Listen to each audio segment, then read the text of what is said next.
It must have been about this time. Yeah, just before this time. It's about 5 o'clock. The sun is setting. I was arriving from Nairobi. I hadn't been uh, to Utonga in about a year. In those days, I worked in Nairobi and I didn't really have much need to come because I didn't have any economic activity going on. So, as I arrived, you descend into the peninsula from a high point on the east side.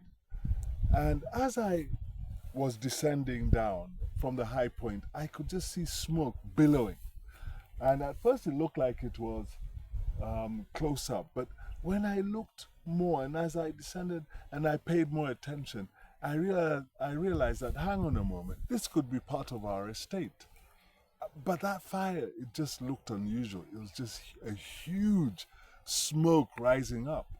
So I decided that instead of going home, let me come down into the estate and make my way and just find out what is going on, where this, who is burning, who is lighting what, and what this fire is about. So I went to the staff camp, mobilized two workers, and we tracked down. And we would track down, a regularly used trail. In fact, we used most of the road coming down. And then we hit one of the trails. And we got to this spot here. This has got to Serwe, or Serwe. It's one of the highest points. And I tell you, I was in shock what I was seeing. These bushes are hiding it a little bit. Just below there is the wetlands, the papyrus wetlands. And it was up in smoke. About 5 acres was burning.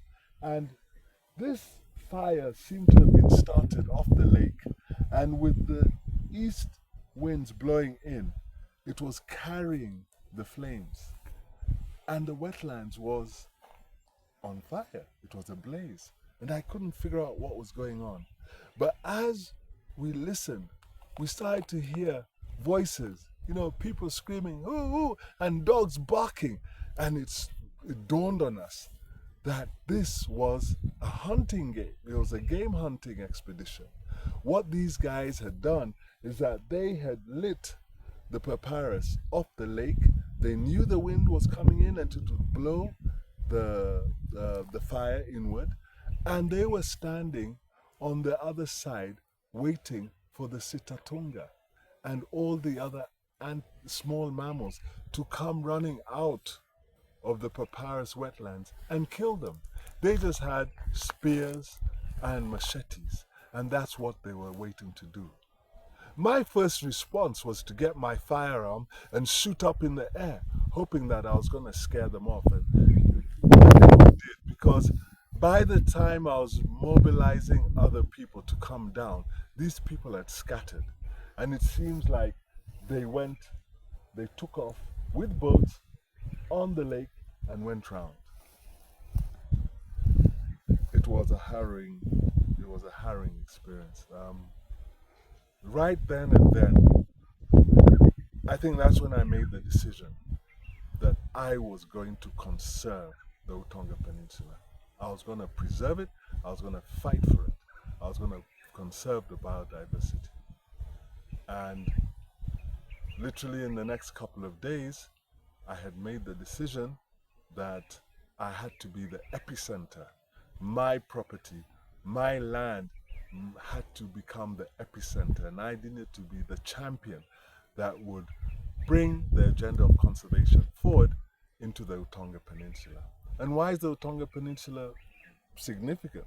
Because it's perhaps one of the last regions of Kenya that has indigenous forest. So that's how the story began. That was a couple of years ago, and here we are today on this agenda, looking how to advance it, working hand in hand with the community, looking to social enterprise as a driving force to finance and to make sure that we have sustainable conservation. That's the story. That's where we are.